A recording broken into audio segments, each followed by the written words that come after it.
سلامتی و درود خدمت همه اون عزیزانی که این صدا رو میشنوند و این زبان رو میفهمند. در این لحظات کشور ما درگیر یک انقلاب هست و جانهای زیادی رو از دست دادیم و خونهای زیادی ریخته شده برای اینکه سرزمین ما دوباره آزاد بشه. در وهله اول تشویقتون میکنم که راه جاویدنامان عزیزمون رو ادامه بدید و در پشت سر شاهزاده عزیز بمانید و هر آنچه که میگه انجام بدیم تا جشن بزرگ آزادی. و اما من اینجا تصمیم گرفتم راجع به یک جنگ صحبت کنم که از نظر من و بسیاری از دوستان من یکی از مهمترین نوع جنگ هاست و شاید بزرگترین جنگیه که ما با اون روبرو هستیم. سوال این هست: ما با چه چیزی داریم الان توی میهن خودمون میجنگیم؟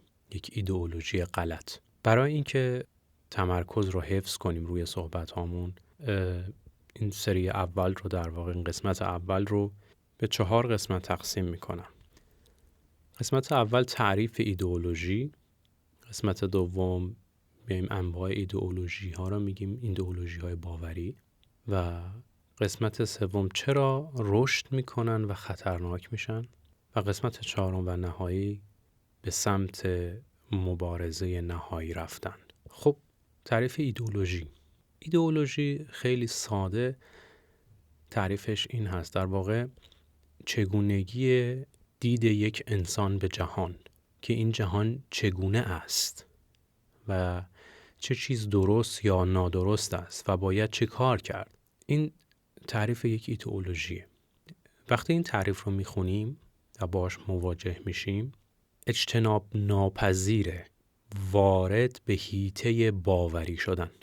چون قسمت باورمندی، این که ما میگیم این جهان چگونه است، از قسمت فیزیکی به کنار، شما خود به خود وارد قسمت باوری هم میشید، چیزی که فیزیکی نیست.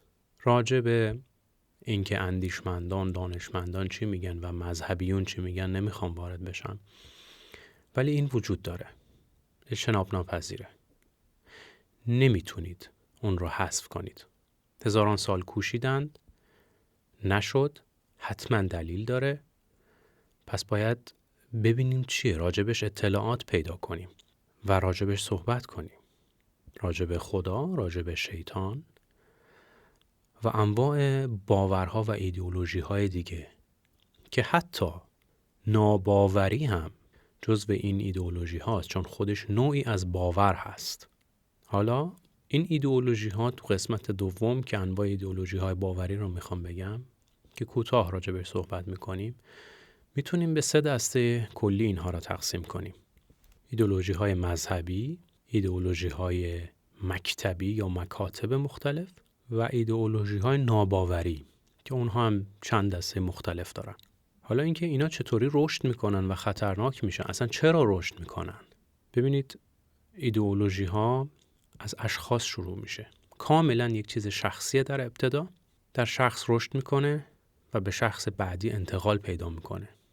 وقتی اون شخص به این نقطه از باورمندی توسط جامعه و یا کتاب‌هایی که میخونه و یا در واقع اتفاقاتی که در سطح جامعه رخ میده، اطلاعاتی که در سطح جامعه رد و بدل میشه رو میبینه، میخونه و زندگی میکنه اونها را، به یک سطحی از باور میرسه راجع به در واقع اینکه این دنیا چگونه است و چه چیز درست و چه چیز غلط است.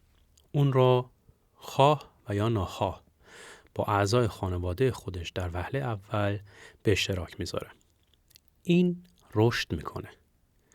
بعضی ها اون رو میپذیرن و بعضی ها نمیپذیرن. بعضی جاها از روی اجبار هست و بعضی جاها اینطور نیست، اما در هر حال رشد میکنه و میاد بالا.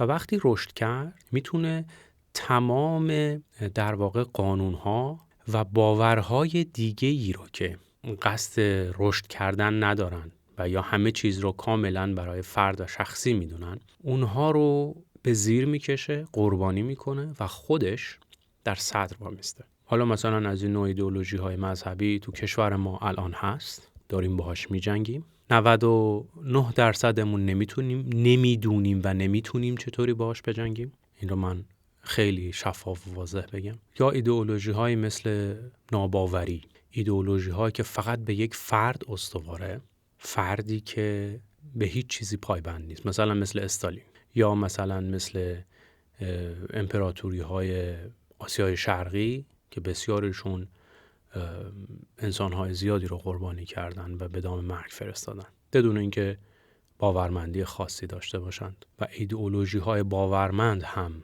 جانهای زیادی را از انسانها در طول تاریخ گرفتند. خب تا اینجای کار ما از 3 بخش اصلی که از 4 بخش اصلی در واقع که می‌خواستیم راجع بهش صحبت کنیم 3 بخش رو گفتیم، خیلی ساده و برای اینکه حوصله سربر نباشه. روی هر کدوم اینها میشه ساعت‌ها صحبت کرد، اما به نظر من نیازی نیست، چون ما یه ضرب المثل داریم که میگیم آن چیز که عیان است چه حاجت به بیان است. میخوایم وارد قسمت 4 و مهمترین قسمت بشیم، در واقع مبارزه نهایی، مبارزه درست.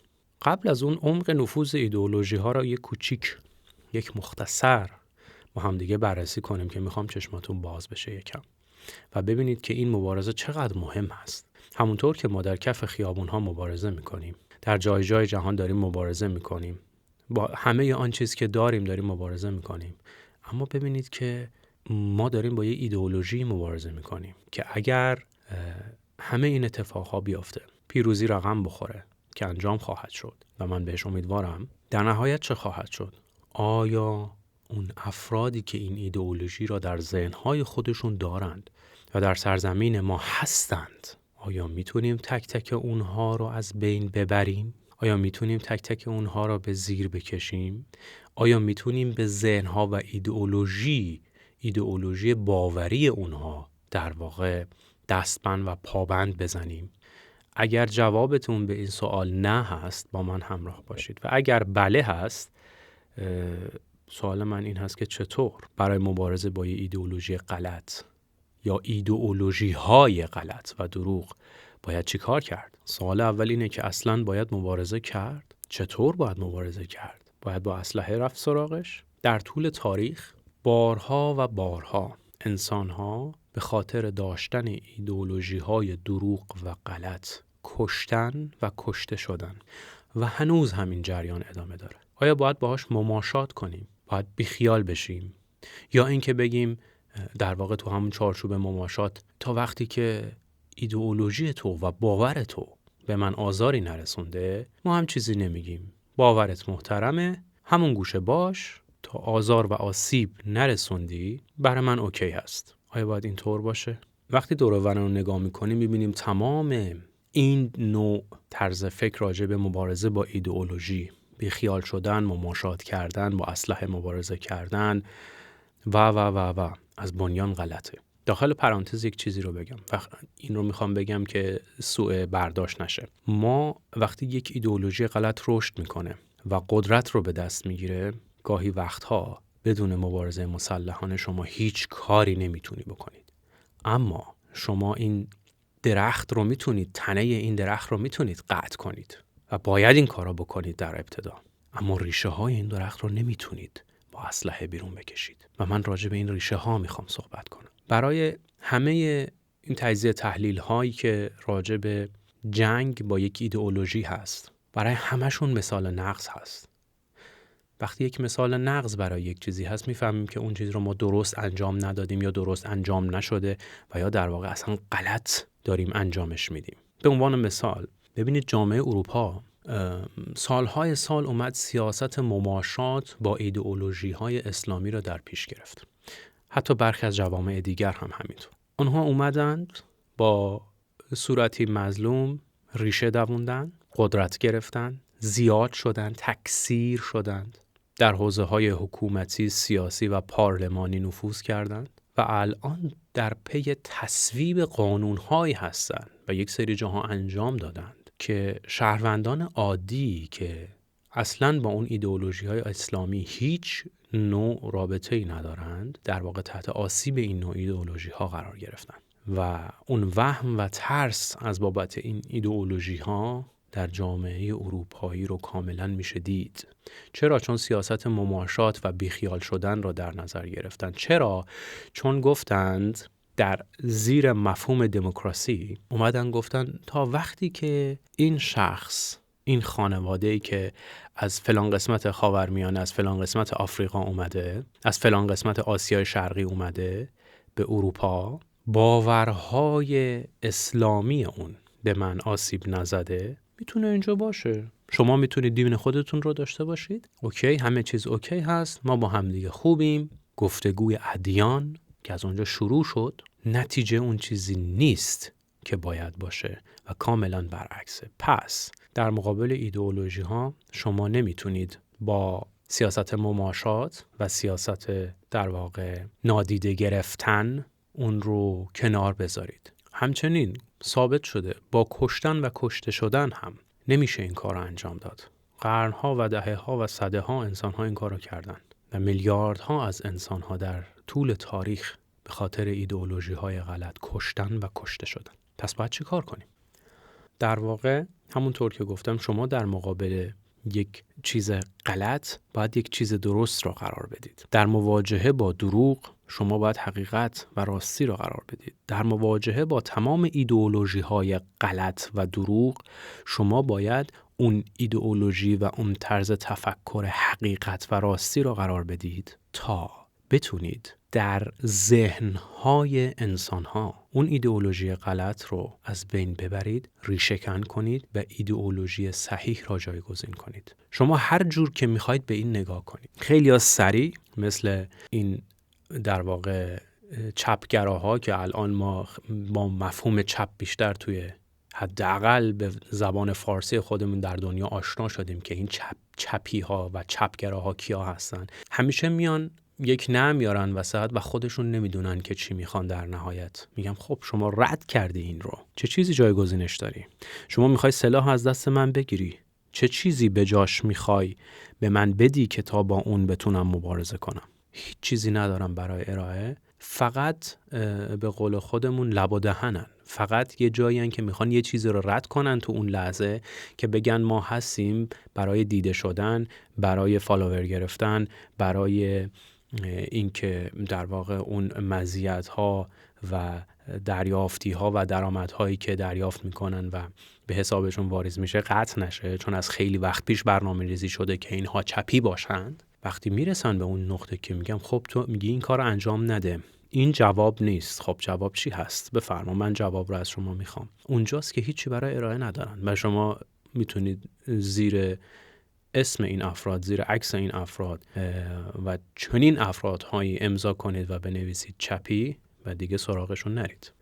در این حوزه چون حوزه باوری هست، گفتم این اجتناب ناپذیره. شما چه بخواید چه نخواید وارد داستان باور، یعنی قسمت خدا، قسمت شیاطین و قسمت در واقع آنچه که وجود داره از این جهان و اینکه چطور میشه به اونها جواب داد میشید. و در کنار اینها داستان ناباوری هم هست که گفتم نوعی باوره. ما باید از بین اینها برای مبارزه درست با ایدئولوژی های غلط که ایدئولوژی اسلامی یکی از ایدئولوژی های غلط هست، اون حقیقت رو پیدا کنیم. اون حقیقت محض و ناب رو پیدا کنیم. دوستای من، حقیقت هیچ وقت نمیتونه دوتا بشه. ما اگه دوتا حقیقت داشته باشیم، حتی اخلاقیات و عدالت هم دچار دوگانگی میشن. اما ایدئولوژی ها میتونن به اندازه تمام انسانهای روی کره زمین باشن، اما حقیقت اینطوری نیست. شما میتونید از یک موضوع برداشت‌های زیادی داشته باشید، تمام اون برداشت‌ها هم درست باشه، اما هیچ کدوم اصل اون موضوع و قضیه را نمیتونه پوشش بده. حقیقت اون موضوع را برداشت‌های ما دچار خدشه و آسیب کمی و یا زیادی نمیکنه. ما باید اون حقیقت را پیدا کنیم و بعد اون حقیقت رو میتونیم بیاریم در مقابل تمام ایدئولوژی‌های غلطی که میخوان به خورد من و تو بدن قرار بدیم و بگیم نه. اولین جنگی است که در ذهن ما صورت میگیره. وقتی حقیقت ناب رو داشته باشیم، اون حقیقت محض رو داشته باشیم که خالصه، ما میتونیم در مقابل تمام دروغ‌ها که ایدئولوژی‌های مختلف به خورد ما میخوان بدن بیستیم. بذارید یه مثال بزنم که یکم راحت‌تر بشه و قسمت اول پادکست رو تموم کنم. ببینید طلا فروش‌ها برای اینکه بدونن اون جنسی که مشتری میاره برای خرید یا اون طلایی که در واقع میخوان تهیه کنن خالص هست و طلای نابی هست، میان اون رو محک میزنن و در واقع یک سنگ محک دارن و با اون میفهمن که بله این طلایی که میخوان تهیه کنن بخرن و یا یک نفر برای فروش برای اونها میاره، مرغوبیت اون طلا رو میسنجن و اون رو جدا میکنن از تمام فلزهای دیگری که کم ارزشتر و یا بی ارزشتر هستن و بعد خرید رو انجام میدن و اون رو توی گاف صندوق خودشون، تو ویترین خودشون و توی ذخیره مالی خودشون در واقع اون رو قرار میدن. حالا سوال من از شما اینه، شما اون سنگ محک ناب رو برای این که بتونید تمام ایدئولوژی های غلطی که به سمت شما از سوی جهان پرتاب میشه، از سوی تک تک افراد جامعه پرتاب میشه، از سوی خانواده خودتون پرتاب میشه، آیا اون سنگ محک رو دارید که بتونید تشخیص بدید که این درست هست و یا غلط، این رو وارد ذهنم، رفتارم، کردارم بکنم و یا نکنم؟ آیا اون رو دارید؟ اگر اون حقیقت ناب رو ندارید، بدونید ما به صورت فردی میبازیم، به صورت جمعی میبازیم و به صورت سرزمینی هم خواهیم باخت و اینها مدت زمان داره، به قول خودمون دیر و زود داره ولی سوخت و سوز نداره. 50 سال جمهوری اسلامی میتونه 60 سال بعدش یک نوع ایدئولوژی دیگه‌ای در اون سرزمین بیاد و در نهایت باز هم به شکست بخوره، همینطور که در طول تاریخ این اتفاق افتاده و ما میخوایم از یک جایی بدونیم، اون رو بشناسیم، اون حقیقت رو بیرون بکشیم از لابلای تمام خاکسترهایی که وجود داره، اون آتش ناب را بیرون بکشیم و باهاش تمام ناخالصی هایی که به سمتمون پرتاب میشه رو از بین ببریم و اگر نه خواهیم باخت. این رو گفتم. ممنون که تا اینجا با من بودید. تو قسمت دوم بیشتر راجع به این ایدئولوژی، در واقع چگونگی جنگ صحبت خواهیم کرد. ممنونم.